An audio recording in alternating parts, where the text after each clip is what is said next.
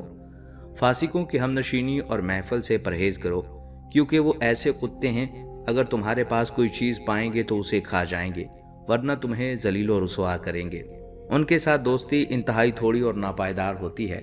اے بیٹا، اگر تم روز قیامت کے بارے میں شک میں ہو تو نیند سے بیدار ہونے کو اپنے آپ سے دور رکھو، جبکہ تمہارے اندر اتنی قوت اور طاقت نہیں ہے۔ اور اگر تم دونوں کے بارے میں غور و فکر کرو گے تو سمجھ جاؤ گے کہ تمہاری جان کسی اور کے قبضے میں ہے، کیونکہ نیند موت ہے، اور نیند کے بعد بیدار ہونا موت کے بعد قیامت برپا ہونے کی مانند ہے۔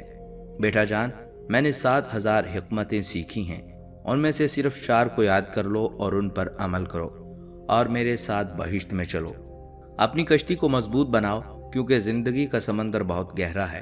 گناہوں کا بوجھ ہلکا کرو، کیونکہ گزرگاہ انتہائی مشکل اور دشوار گھاٹی ہے۔ سفر آخرت کے لیے کافی مقدار میں زیادہ راہ مہیا کرو، کیونکہ یہ سفر بہت لمبا ہے۔ اپنا عمل خلوص سے انجام دو، کیونکہ اعمال کی جانچ پڑتال کرنے والا بہت تیز بین اور بہت صاحب بصیرت ہے۔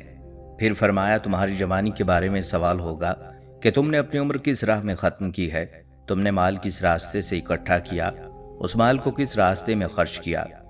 ان سوالات کے جوابات دینے کے لیے تیار رہو۔ دنیا میں تمہارے ہاتھ سے جو کچھ نکل جائے اس پر افسوس مت کرو، کیونکہ دنیا کو دوام نہیں اور یہ بلاؤں سے محفوظ بھی نہیں ہے۔ بس تیار اور ہوشیار رہو، اور اپنے کام کو سنجیدگی سے لیتے ہوئے اپنے دل سے غفلت کا پردہ دور کر دو۔ اللہ کے احسان و کرم کی طرف متوجہ ہو اور اس کے عوض میں شکر ادا کرو۔ ہمیشہ اپنے دل میں توبہ کی تجدید کرتے رہو، اور موت کے آنے سے پہلے فرصت سے فائدہ اٹھاؤ۔ کسی شخص نے حضرت لقمان سے پوچھا، کون سا انسان بدترین انسان ہے؟ حضرت لقمان نے فرمایا، وہ شخص بدترین ہے جسے اس بات کی پرواہ نہ ہو کہ لوگ اسے بد کردار سمجھیں گے۔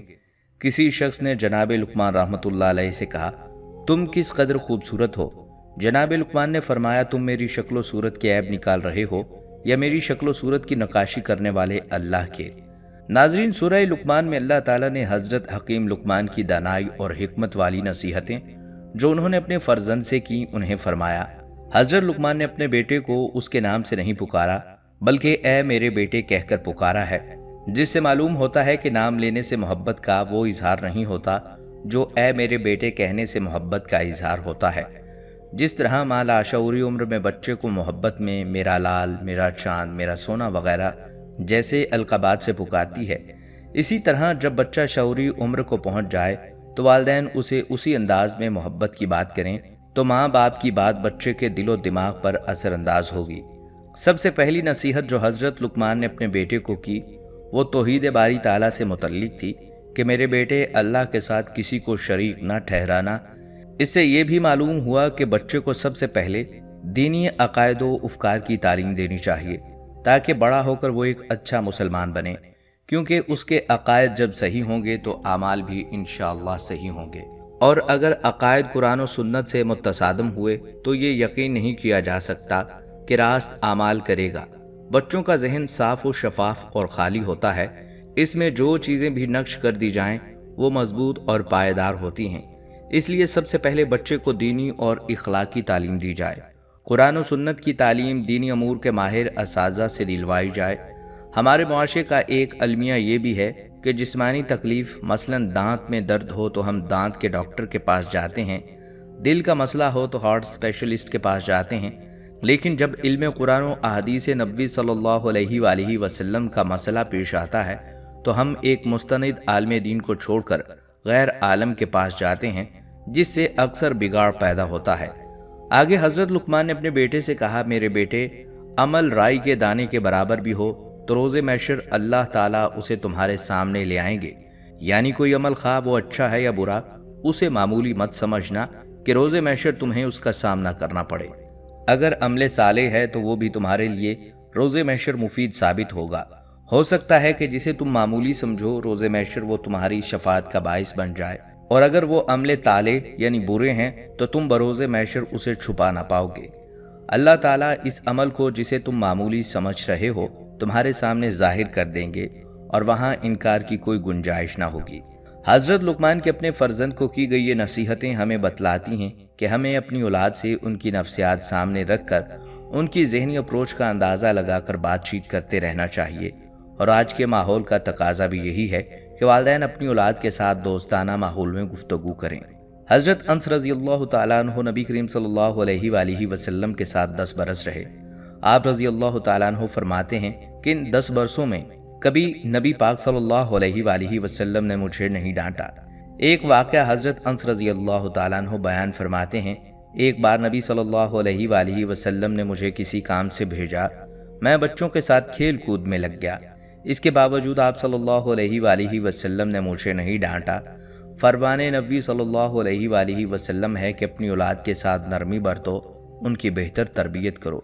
اس حدیث سے بھی معلوم ہوتا ہے کہ نبی صلی اللہ علیہ وآلہ وسلم نے اپنی امت کو اولاد کی بہترین تربیت کرنے کا حکم ارشاد فرمایا ہے، اور اولاد کی تربیت اگر شاعر اسلام اور طرز نبی صلی اللہ علیہ وآلہ وسلم پر کی گئی تو انشاءاللہ اولاد کی دنیا اور آخرت بھی سنور جائے گی۔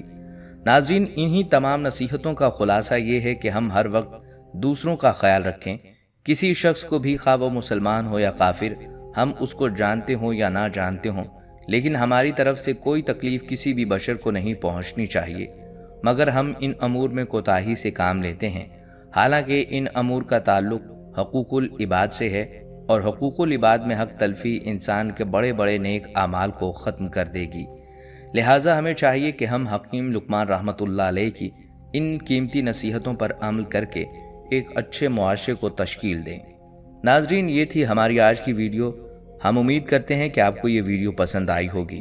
اگر آپ کو ہماری یہ ویڈیو پسند آئی ہے تو آپ سے گزارش کرتے ہیں کہ آپ ہمارے چینل کو ضرور سبسکرائب کر لیں اور ساتھ لگے بیل کے بٹن کو بھی پریس کر لیں، تاکہ آپ کے پاس ہماری آنے والی مزید معلوماتی ویڈیوز کا نوٹیفیکیشن بر وقت ملتا رہے۔ سبسکرائب کے ساتھ ساتھ ہماری ویڈیو کو لائک بھی کریں اور اپنی قیمتی رائے کا اظہار کمنٹس میں ضرور کریں۔ کمنٹس میں آپ اپنے سوالات بھی ہم تک پہنچا سکتے ہیں۔ اگلی ویڈیو تک کے لیے اجازت دیجیے۔ اللہ حافظ۔